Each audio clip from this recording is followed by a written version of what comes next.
Dan kita lanjut ke materi atau pemahaman tentang metode ice breaking atau seni mencairkan suasana, membangun ikatan emosional. Kita langsung saja Bapak Ibu semua. Seperti biasa jangan lupa like, share, dan komen untuk mendapatkan update informasi selanjutnya.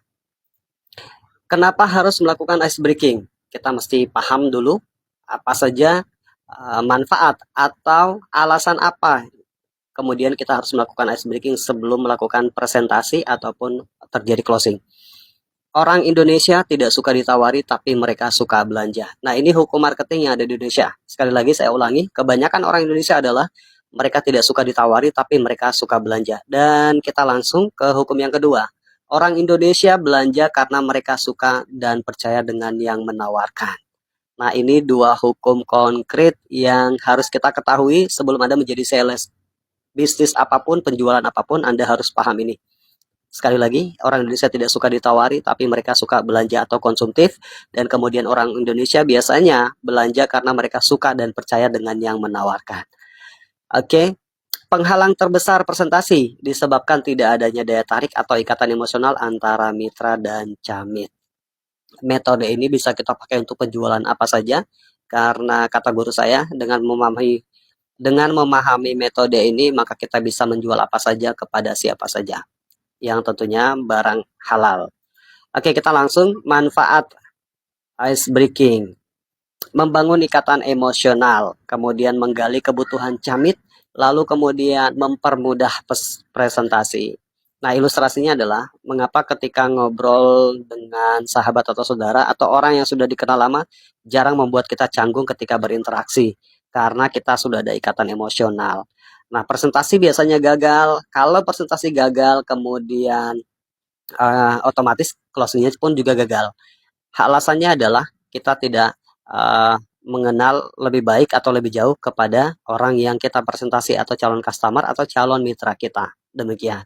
Nah, di sini kita memberikan pemahaman bahwa manfaatnya adalah membangun ikatan emosional, menggali kebutuhan camit dari ice breaking. Akhirnya kita tahu, oh ternyata dia butuh ini. Lalu kemudian tugas kita adalah bagaimana memberikan pemahaman tentang sesuatu yang dia butuhkan. Karena kebanyakan dari orang Indonesia, mereka tidak butuh benefit apa yang ditawarkan, tapi mereka mau mendengarkan apa yang menjadi solusi buat mereka. Demikian Bapak Ibu. Selanjutnya, 7 langkah ice breaking atau ikatan emosional. Apa saja yang pertama? Yaitu mencari persamaan. Ketika Bapak Ibu melakukan uh, ice breaking atau basa-basi, kata orang tua kita dulu-dulu, ketika mereka bertanya, diberikan persamaan. Misal, ketika masuk, mereka kita tanyakan domisili mana, misal domisili wilayah Papua, kebetulan di daerah situ juga ada teman saya atau banyak mitra yang asli dari Papua juga. Nah, ini mencari persamaan. Kemudian selanjutnya singkat saja membuat penasaran. Semakin penasaran kita bangun, semakin kuat, maka insya Allah mudah-mudahan semakin besar terjadi yang namanya closing. Nah, kalau seumpama kita di awal saja belum bisa membuat penasaran, maka tingkat closing itu kurang maksimal. Contoh ilustrasi sederhananya adalah ketika laki-laki menyukai seorang perempuan. Nah, perempuan itu kalau dia vulgar, dia tidak buat penasaran, maka kebanyakan dari laki-laki ilfil atau hilang feeling. Tapi ketika laki-laki menemukan perempuan yang itu membuat dia penasaran, maka dia akan semakin tertantang untuk bagaimana caranya meluluhkan hati perempuan tersebut. Nah, ini pun dipakai di metode penjualan. Demikian. Yang ketiga adalah sistem tarik ulur.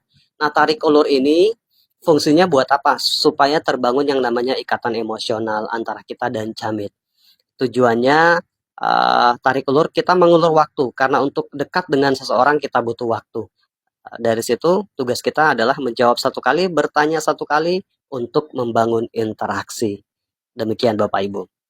Contoh misal, seumpama kita menanyakan, dia menanyakan bahwa bisnis PTB seperti apa. Kita jawab, bisnis ini konsepnya hybrid plan, bisa dikerjakan melalui metode penjualan ataupun membangun tim atau membangun jaringan. Kemudian kita bertanya lagi, mohon izin Bapak, kira-kira Bapak sebelumnya sudah tahu tidak tentang bisnis ini atau sudah pernah dipresentasi. Nah, ini adalah tujuan membangun interaksi, membangun ikatan emosional.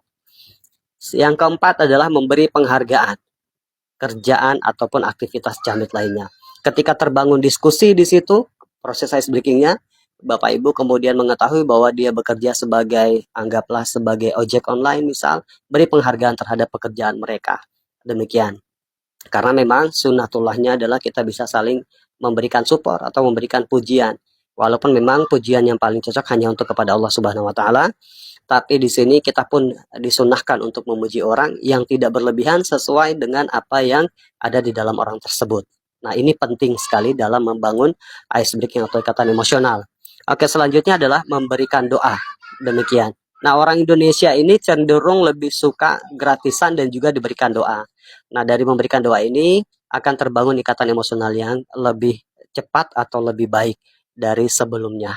Jadi rajin-rajin kita untuk memberikan doa kepada siapa saja, kepada camit atau kepada siapa saja, apalagi untuk urusan bisnis kita mesti memakai metode seperti ini. Selanjutnya adalah memakai 3 kalimat sakti, maaf, tolong, terima kasih. Ini guru saya sampaikan dulu, kalimat sakti ini betul-betul sakti. Setiap kali Anda mau melakukan presentasi atau apapun itu ketika follow up, jangan lupa untuk menggunakan 3 kalimat tersebut, yaitu maaf, tolong, terima kasih. Mohon maaf Pak, saya ganggu waktunya, ke depan nanti saya jelaskan, dan terima kasih atas waktu yang sudah Bapak berikan. Dan minta tolong nanti ketika saya presentasi, Bapak menyimak dengan baik supaya tidak terjadi gagal pemahaman dalam presentasi saya. Nah, di setiap apapun itu, ketika Bapak Ibu mau video call atau apapun, silakan. Mau online maupun offline, silahkan gunakan 3 kalimat sakti ini. Yang terakhir adalah gunakan yes, said. Contoh misal, kemarin waktu saya ice breaking, ada seorang anak muda, saya perhatikan sepertinya, saya coba tebak-tebak ini, kayaknya masih kuliah. Saya tanyakan, mohon izin bro, saat ini kuliah kan? Dia jawabnya iya. Nah, ini yang dimaksud yes, said. Terus kemudian saya perhatikan lagi, saya ice breaking, saya coba gali, kemudian saya bangun lagi yes, said, saya tanyakan bahwa kalau tidak salah bro ini asli orang Jawa Timur ya. Dia jawabnya, betul Pak, saya asli orang Jawa Timur. Nah, itu yes, yang disebut yes said.